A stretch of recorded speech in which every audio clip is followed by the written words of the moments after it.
힘든 일은 일어나지 않는다. 힘든 것처럼 보일지라도 사실은 전혀 그렇지 않다. 이 사실을 깨닫는 자체가 바로 신의 선물입니다. 이 선물을 받은 사람은 예외 없이 영혼의 수준이 올라갑니다. 그리고 행복의 길을 향해 나아가지요. 영혼의 단계는 사람마다 다릅니다. 일어나는 문제도 나와 다른 사람이 서로 다르지요. 기억해야 할 건 내게 생긴 문제는 영혼의 성장을 위해 신이 내린 선물이라는 것입니다.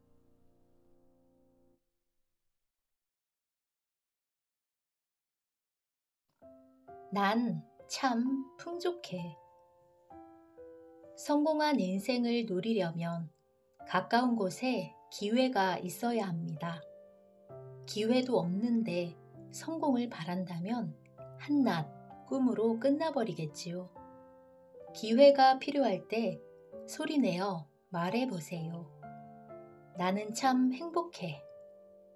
이 말에는 기회를 끌어당기는 힘이 있습니다.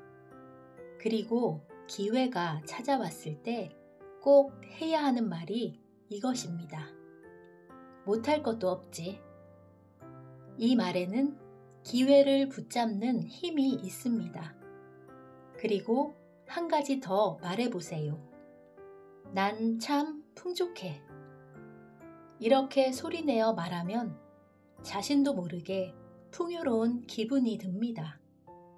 그리고 신기하게도 풍부한 지혜가 샘솟는 걸 느낄 수 있습니다. 풍부한 지혜란 자신에게 다가오는 기회를 알아차리는 감각입니다. 난 참 풍족해. 이 말을 자주 입 밖으로 꺼내보세요. 부쩍 다가온 기회를 느낄 수 있을 겁니다. 마치 소원이 이루어진 것처럼. 만약 내 집을 마련하고 싶다면 무엇부터 시작하면 좋을까요? 우선 이 말부터 해봅시다. 나는 참 행복해. 그러면 얼마 후에 집을 마련할 기회가 반드시 찾아옵니다. 그때 말해보세요. 못할 것도 없지. 그러면 확실하게 기회를 붙잡을 수 있습니다. 그런 다음 이 말을 소리내어 하면 집을 구하기 위한 풍부한 지혜가 샘솟습니다. 난 참 풍족해. 이 말로 방법을 찾으면 자연스레 집을 마련할 수 있게 됩니다. 나는 참 행복해. 못할 것도 없지. 난 참 풍족해. 이 말을 반복하면 잊고 바라던 집을 살 수 있습니다. 그때 당신의 입에서는 이런 말이 흘러나올 겁니다. 멋진 집을 구했어. 참 고마운 일이야.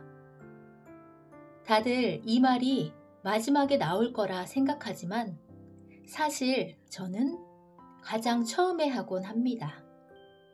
소원이 이루어졌다고 생각하며 미리 말해보는 겁니다. 멋진 집이 생겼습니다. 정말 감사합니다. 이렇게 말이지요. 감사하다는 감정을 먼저 느끼면 행복이 마음에서 흘러넘치게 됩니다. 그럴 때 자연스럽게 말해보세요. 나는 참 행복해. 말로 표현하는 행복. 이 시점에서 성공을 위한 혼잣말을 한 가지 더 해볼 차례입니다. 정말 감사합니다. 집에 관한 예에서 미리 느끼는 감사에 대해 이야기하였습니다. 소리내어 이 말을 하다 보면 재미있게도 감사해야 할 일들이 차례로 일어나게 됩니다. 그러니 미리 말해보세요. 정말 감사합니다. 여기서 모든 일이 시작되고 어떤 일이든 잘 풀리게 됩니다. 회사에 다닌다면 사무실에서 이 말을 해보는 것도 좋습니다. 그러면 자연스럽게 이런 생각이 떠오를 겁니다. 이렇게 무더운 날 시원한 장소에서 일할 수 있다니 난 참 행복해. 이렇게 자꾸 생각하다 보면 싫어하는 상사가 눈앞에 있어도 업무가 술술 풀리지 않아도 희한하게도 행복이 저절로 뒤따라오게 될 겁니다. 1000번의 법칙. 마음의 컵에 담긴 물을 깨끗하게 하려면 좋은 말을 반복해야 한다고 앞에서 이야기하였습니다. 바로 이 4가지가 좋은 말의 대표적인 예입니다. 정말 감사합니다. 나는 참 행복해. 못할 것도 없지. 난 참 풍족해. 이런 말을 소리내어 할 때 가장 중요한 것은 횟수입니다. 과연 몇 번이나 말해야 할까요? 바로 1000번입니다. 예로부터 1000이라는 숫자에는 신기한 힘이 깃들어 있다고 여겨져 왔습니다. 뭐든 좋으니 1000번을 꾸준히 하면 반드시 성공하는 법이지요. 1000번의 법칙도 마찬가지입니다. 재미있게도 뭐든 1000번 실행하면 신이 힘을 빌려줍니다. 나는 참 행복해. 이 말을 1000번 하면 자연스럽게 기회가 찾아옵니다. 그것도 깜짝 놀랄 만큼 절호의 기회가 말이지요. 운의 파동. 어느 날 제 친구가 보석으로 만든 아주 값비싼 염주를 잃어버렸습니다. 그런데도 제 친구는 이렇게 생각했습니다. 나한테 올 애군을 막아주느라 그 염주가 없어진 거겠지. 난 정말 운이 좋아. 그리고 얼마 후 아주 일이 잘 풀려서 큰 성공을 거두었습니다. 저도 비슷한 경험을 했습니다. 중학교를 졸업한 뒤 트럭 운전사의 조수로 일할 때였습니다. 몹시 추운 날, 무거운 짐을 옮기는데 비가 내렸습니다. 비에 쫄딱 젖어 감기에 걸린 데다 허리까지 몹시 아팠습니다. 생전 처음 겪는 고통에 힘들어하다가 문득 깨달았습니다. 그래, 이렇게 괴로운 경험을 했으니 앞으론 무서운 일이 더는 없을 거야. 난 참 운이 좋아. 그날을 경계로 저에게는 운 좋은 일만 일어나기 시작했습니다.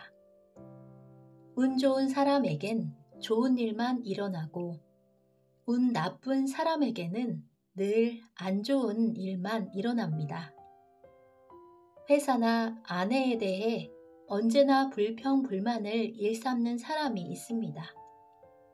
그러던 어느 날 아내가 도망가고 다음 날 회사가 도산했다는 이야기가 전해집니다. 운 좋은 사람이 되려면 운 좋은 사람과 사귀어야 합니다. 운 좋은 사람에게는 운의 파동이 나오기 때문입니다. 만약 자신이 운 좋은 사람이라면 운의 파동을 주고받아 더 큰 운을 불러오게 됩니다. 운 좋은 사람. 이런 이야기가 있습니다. 어느 날 운 좋은 사람만 모여있는 장소에 신이 찾아왔습니다. 대단한 이야기를 기대하며 다들 기다렸지요. 마침내 신이 입을 열었습니다. 모두 조약돌을 줍도록 해라.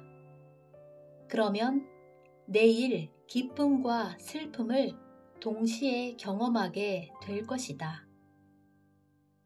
이렇게 말한 뒤 훌쩍 떠나버리고 말았습니다. 신의 말뜻을 이해한 사람은 없었습니다. 어쨌든 돌멩이 몇 개씩을 주머니에 넣고 다들 집으로 돌아갔지요. 그런데 다음날 주머니 속 돌멩이가 모두 다이아몬드로 변해 있었습니다. 기쁜 게 당연했지만 이럴 줄 알았으면 하나라도 더 주워둘 걸 하고 슬퍼하기도 했습니다. 운이 좋은 사람, 즉 남의 호감을 사는 사람은 신이 나타나 돌멩이를 다이아몬드로 바꿔줄 뿐만 아니라 이들이 준 돌멩이의 개수도 많습니다. 당신을 응원해주는 사람들이 바로 이 신과 같습니다. 지금 한번 생각해 보세요. 이 세상에서 당신을 좋아하는 사람은 과연 몇 명일까요? 우주의 중심. 쓰임이 다한 지혜는 다른 이들에게 가르쳐주는 게 좋다고 앞서 설명했습니다. 그런데 이 표현이 자칫 오해를 부를지도 모르겠습니다. 왜냐하면 우리는 누구나 지혜를 갖고 있기 때문입니다. 다만 잊고 있을 뿐입니다. 저를 통해 깨우침을 얻더라도 사실은 처음부터 스스로 알고 있던 지혜입니다. 그저 제 이야기가 계기가 되어 잊었던 사실을 떠올렸을 뿐이지요.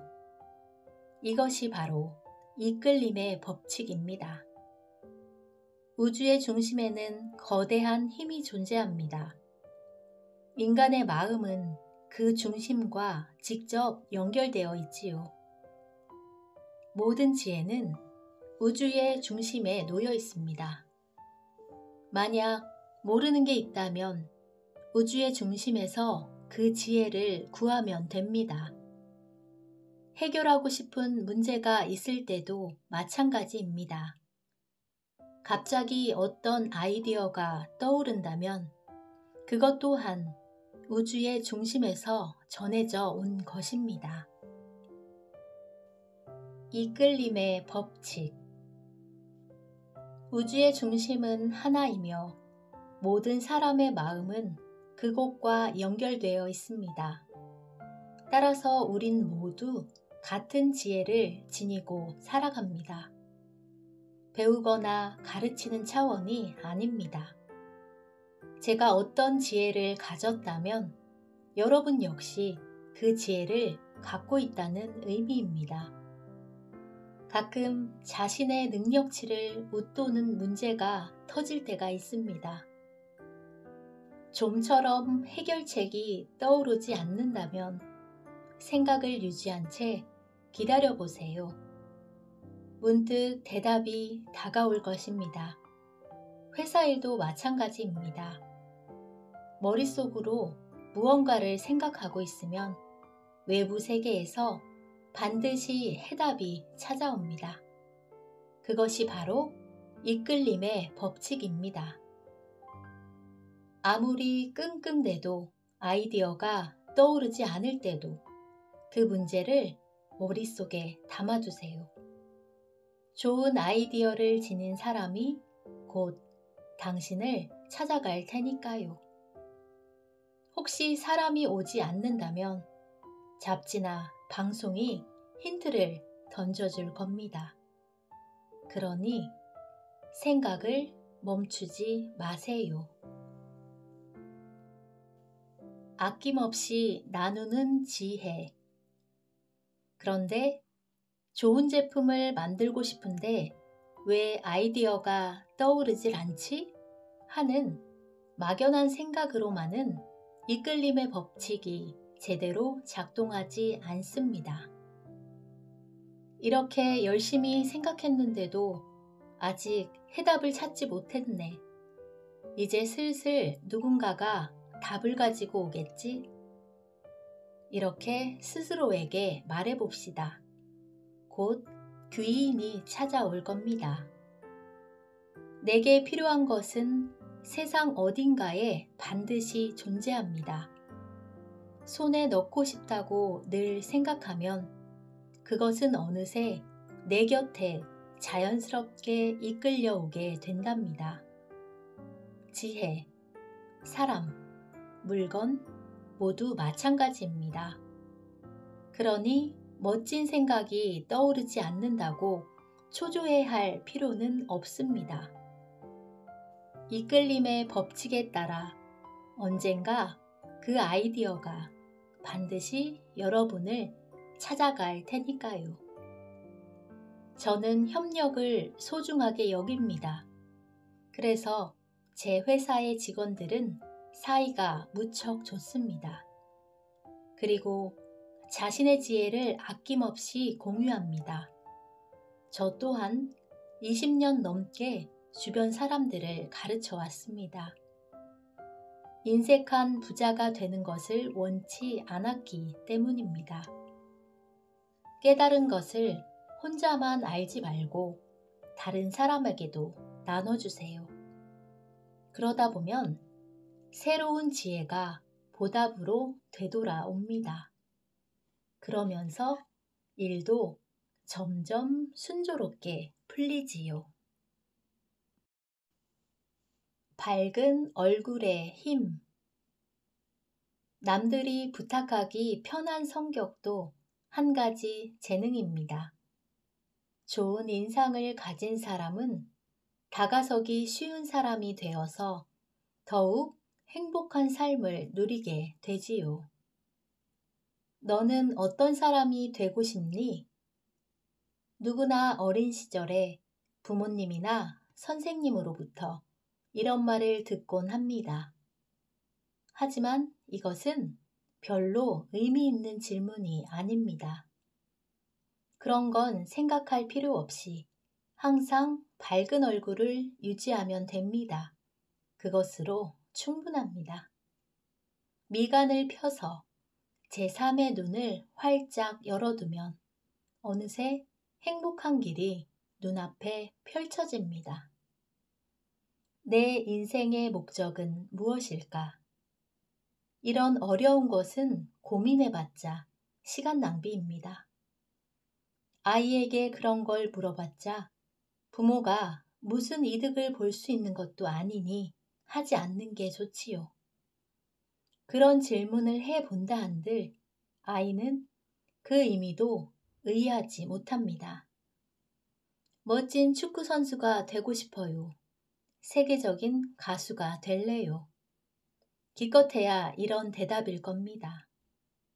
세상에 어떤 직업이 있는지조차 아직 제대로 모를 테니까요. 가난의 파동. 가난의 파동이란 가난을 향해 가는 부정적 에너지, 즉 마음의 가난을 의미합니다. 가난의 파동을 멈추게 하지 않으면 아무리 애를 써도 행복해질 수 없습니다. 반대로 풍요의 파동이라는 것도 있습니다. 둘 다 파동이기에 주변으로 쭉쭉 퍼져나갑니다. 파동은 주위로 퍼진 뒤 몇 배로 커져서 곧 되돌아옵니다. 가난의 파동도 풍요의 파동도 처음에 내보냈을 때보다 훨씬 커진 상태로 자신에게 되돌아오지요. 더구나 가속의 법칙에 의해 속도는 더욱 빨라집니다. 그런데 이 가난의 파동을 내뿜는 사람들은 늘 돈에 대해 험담을 한다는 특징이 있습니다.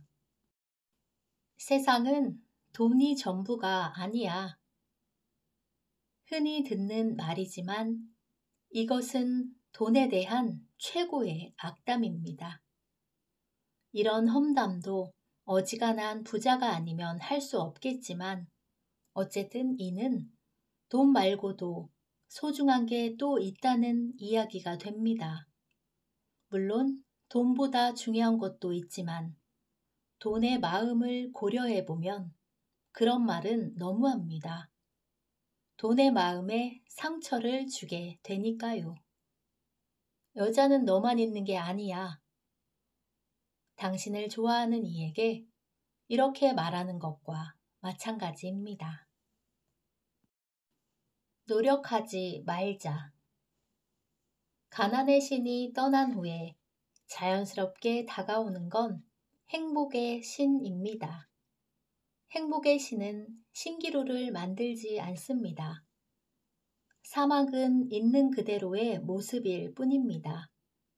그러니 아무도 그곳에 다가가지 않습니다. 물이 풍부한 지역을 자연스레 찾게 되니 저절로 풍요로워지는 것이지요. 행복해지는 방법은 아주 간단합니다. 특별한 도구도 뛰어난 재능도 필요 없습니다. 하물며 노력 따위는 방해만 될 뿐입니다.